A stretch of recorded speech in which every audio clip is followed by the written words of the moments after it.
everyone, so looks like today She-Hulk just wrapped up season 1 and overall what do I think about this show? She-Hulk show did started out really interesting and good. I did like couple of first 4 episodes. I thought they were really good despite all the negative review this show was getting from all the people. I thought first 4 episodes were quite good and engaging. There's some stuff I really liked, and then episode 5 to all the way 7. This couple of episodes were so bad. I thought they were just filler episode. Which I get it. This show doesn't have a huge budget, obviously. Doing She-Hulk character must be really expensive. Now, from after watching the last episode, I'm pretty sure like the CGI for She-Hulk must be really expensive. That they had to cut out all the action scene out from the show as much as possible. So last like episode 5 to 7 was like basically filler episode you were watching. Then episode 8 happened. I thought episode 8 was actually really good, especially the writing was really clever and funny, and same time it made sense. Am I saying this because I saw Daredevil and he was cool in that episode? Not because of Daredevil in that episode, because the overall episode was well written. It was all the fighting scene were really good and it was overall really good. Then we go to this cliffhanger for episode 9. Now in episode 9 there's so many things. I know many people will be so excited to see this Hulk fighting Abomination, and then how he has his son. Hulk introducing us to his son. Oh, I guess I should give spoiler warning. Spoiler warning if you have not seen the episode.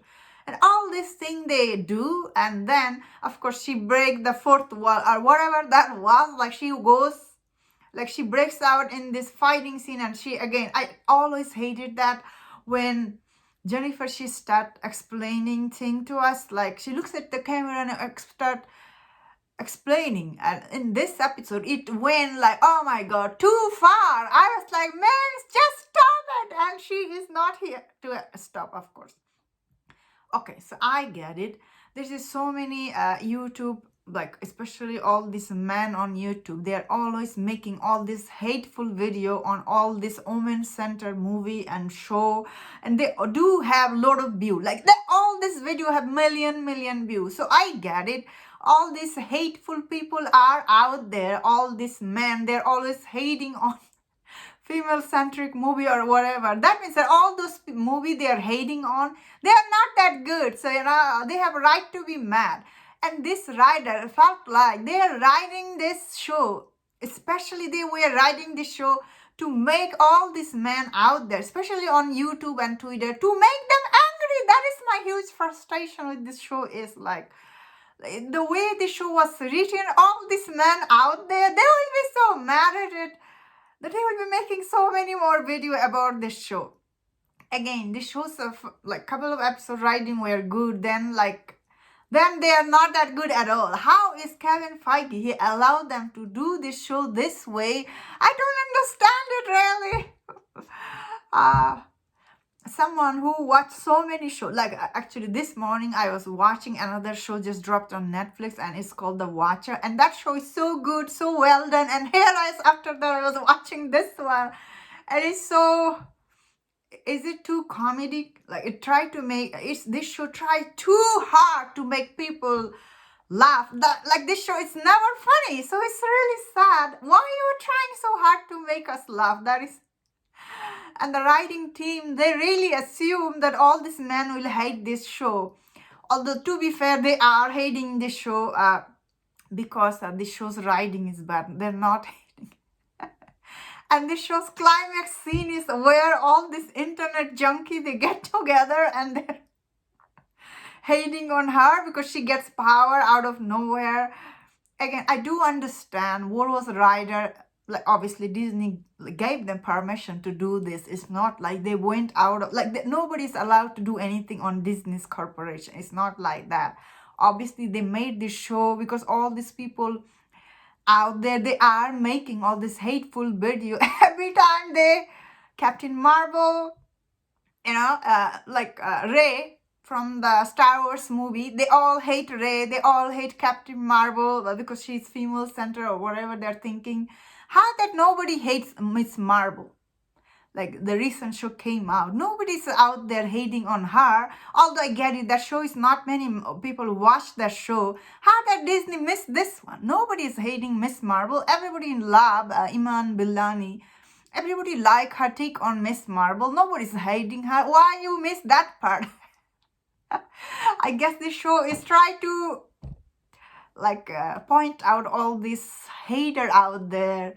They're hating on female-centric show or movie that they were like green light to write this show from Disney. That you have to understand that because this writer, they don't have power to write anything.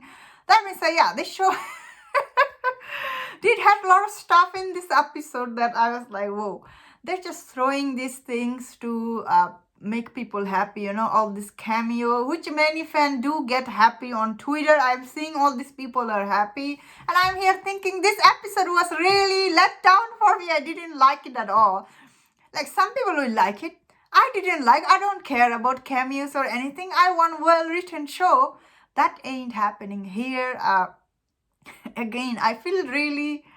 I get it. What was they trying to do here? Making people mad on purpose because they were hating on all the other thing Disney put out.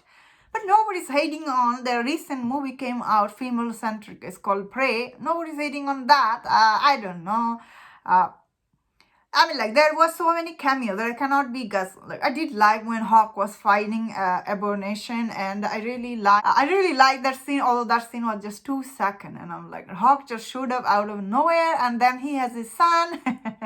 It's really like I never thought this show they would show a lot of Hawk, because Hawk is actually like it's owned by Universal, so you know they are not able to show him a lot. So I do think they have to pay something Universal. So I guess he was only in the first 2 episodes, then he disappeared. Then I knew he's gonna be back in this episode to wrap up everything. So I do imagine we'll be getting season 2. Overall, the show was like, it's really not that good. It's even worse than Miss Marvel. Not that Miss Marvel was bad. Miss Marvel wasn't that bad actually. Miss Marvel was at least like some of the episode. Overall show is quite cohesive. What was the story they were going for? This one is like, I get it. Then it just didn't work for me. And that's my thought on this. Let me know in the comment. What do you think about this? If you enjoyed this review, don't forget my other reviews on other stuff. If you enjoyed this, please subscribe. Until I see you next time, please take care.